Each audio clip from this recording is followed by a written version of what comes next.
Salut à tous, petite vidéo pour préciser ce qu'est la violence éducative ordinaire dont je parle très souvent et qui fait l'objet d'amalgames. Quand j'entends, moi je ne pratique pas la violence éducative ordinaire, mais que l'instant d'après on me dit qu'on a insulté son enfant de débile ou qu'on a potentiellement mis son enfant dans le placard, dans le noir pour le calmer, je m'aperçois qu'il y a beaucoup d'ignorance et de méconnaissance sur le sujet.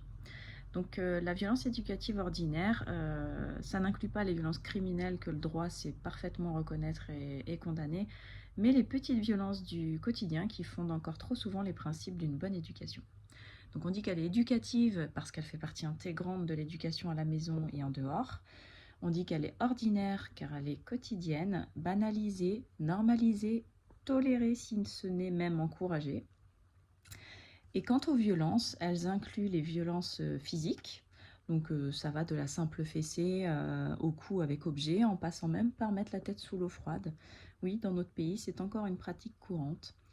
Nous avons ensuite les souffrances morales, qui sont psychologiquement humiliantes surtout.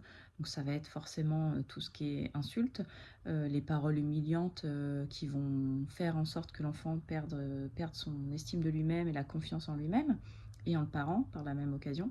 Et qui va aussi faire en sorte que l'enfant finit par se vivre tel qu'on le décrit. Donc nul, méchant, minable, mauvais. Euh, toutes les définitions de style possibles et inimaginables. Et enfin, alors, non, on va d'abord dire la punition. Donc la punition, c'est souvent issu d'une faute ou d'une erreur commise. Alors à l'âge où l'intentionnalité peut exister en raison de la construction insuffisante des réseaux synaptiques, il est un peu incohérent d'accuser un enfant de faute. Donc voilà, la punition, on s'en tiendra qu'à ça.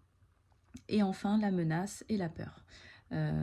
Parmi les souffrances infligées, il faut savoir que la peur, elle est très banalisée, mais c'est ce qui met le plus en insécurité un enfant.